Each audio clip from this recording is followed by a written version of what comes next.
Hello guys, எல்லோருக்கும் வணக்கம். நான் இன்றைக்கி உங்களுக்கு சொல்லித்தரப்போகிற விஷயம் என்னென்னு சொன்னால், உங்களோட மொபைலை யூஸ் பண்ணி எப்படி உங்களுக்கான ஒரு இமெயில் அக்கௌண்ட் வந்து உருவாக்குன்ற அப்படின்னு சொல்லி. அதாவது இமெயிலையும் ஜிமெயில் வந்து கூகுளால் வழங்கப்படுற ஒரு இமெயில் சர்வீஸ். அது வந்து ஒரு ஈஸியான ஒரு நிறைய இடங்களில் யூஸ் பண்ணுறதுக்கு தேவையான ஒரு இமெயில் அப்படின்னு சொல்லலாம். அதாவது அதுதான் ஜிமெயில். அந்த ஜிமெயில் எப்படி உருவாக்குறேன்னு நான் இன்றைக்கி பார்க்கலாம். ஸோ நீங்கள் உங்களோட ப்ரௌசரில் ஃபஸ்ட்டுக்கு gmail.com அப்படின்னு டைப் பண்ணுங்கள். இதில் வந்து இப்படி கொண்டு வரும். நீங்கள் gmail.comனு டைப் பண்ணி போனீங்கன்னு சொன்னால் இதில் வந்து க்ரியேட் அக்கௌண்ட் அதை நீங்கள் கிளிக் பண்ணிங்கன்னு சொன்னால் இப்படி வரும்.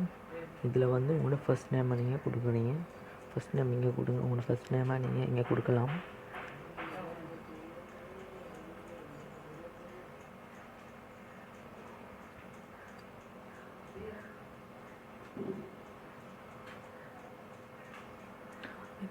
ஃபஸ்ட் நேமை கொடுக்கலாம். இது யூசர் நேம் வந்து அதாவது நீங்கள் யாராச்சும் உங்கள்கிட்ட உங்களோட இமெயில் ஐடி என்னன்னு கேட்டால் நீங்கள் இங்கே கொடுக்குற இந்த இதை தான் நீங்கள் கொடுக்க போகிறீங்க. அதோடு சேர்த்து நீங்கள் gmail.comனு சொல்லி கொடுப்பீங்க. ஸோ அதாவது நான் இங்கே கொடுக்க போகிறேன். என்னுடைய இமெயில் ஐடி என்னன்னு கேட்டால் நான் சொல்ல போகிறது இது தான் கொடுப்பேன். ebjon1994@gmail.com. இப்படி வந்து நீங்கள் உங்களோட பர்த் இயரையும் கடைசியில் அட்டாச் பண்ணிங்கன்னு சொன்னால் வந்து அது வந்து அந்த ஈஸியாக வந்து உங்களோட இமெயில் ஐடி யூசர் நேமை அவங்க எடுத்துக்கொள்வாங்க. இல்லாட்டி பாருங்கள், இந்த பாருங்கள், சும்மா நான் ebjon@gmail.com எடுக்கிறதுக்கு ட்ரை பண்ணேன். ஆனால் என்ன சொல்கிறாங்க, someone already has that username, not that ignore periods and capitalization user. அதாவது ஏற்கனவே ஒரு ஆள் வந்து இந்த யூசர் நேமை யூஸ் பண்ணுறாங்கன்னு. ஸோ அதனால் வந்து அந்த கஷ்டம் வராமல் இருக்கிறது நான் என்னுடைய பர்த் இயரை பின்னுக்கு அட்டாச் பண்ணுறேன்.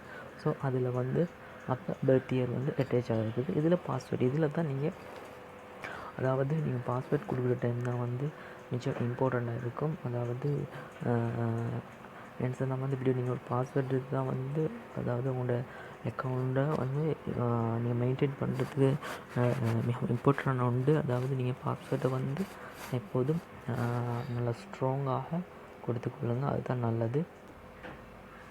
ஸோ நான் வந்து இங்கே பாஸ்வேர்டை க்ரியேட் பண்ணிட்டேன். பாஸ்வேர்ட் கொடுத்துட்டேன். நீங்கள் அதாவது என்ன சொல்கிறாங்க, யூஸ் அட்லீஸ்ட் 8 கேரக்டர்ஸ், அதாவது குறைந்தபட்சம் 8 கேரக்டர்களுடைய பாஸ்வேர்டால் உருவாக்க முடியும். இந்த பர்த் இயருக்கு வந்து February 3, 1994 கொடுத்தாச்சு. அடுத்தது வந்து மேலாக ஃபீமேலாக மேல். அதுக்கு பிறகு ஃபோன் நம்பர். நீங்கள் இங்கே ஃபோன் நம்பரை கொடுக்க அவசியமாக இருக்கல. நீங்கள் ஃபோன் நம்பர் கொடுக்காமலும் க்ரியேட் பண்ணலாம். அதாவது அது உங்களுடைய ப்ரைவசியை பொறுத்து. அதுக்கு பிறகு ஐ எக்ரி, டேர்ம்ஸ் அண்ட் கண்டிஷனை அக்செப்ட் பண்ணுறது. ஸோ அக்செப்ட் பண்ணினத்துக்கு பின்னாடி உங்களுடைய ஜிமெயில் கணக்கு உருவாகிட்டது. ஸோ கண்டினியூ டு ஜிமெயில் கொடுத்தீங்கன்னு சொன்னால் உங்களை அது வந்து ஜிமெயிலுக்கு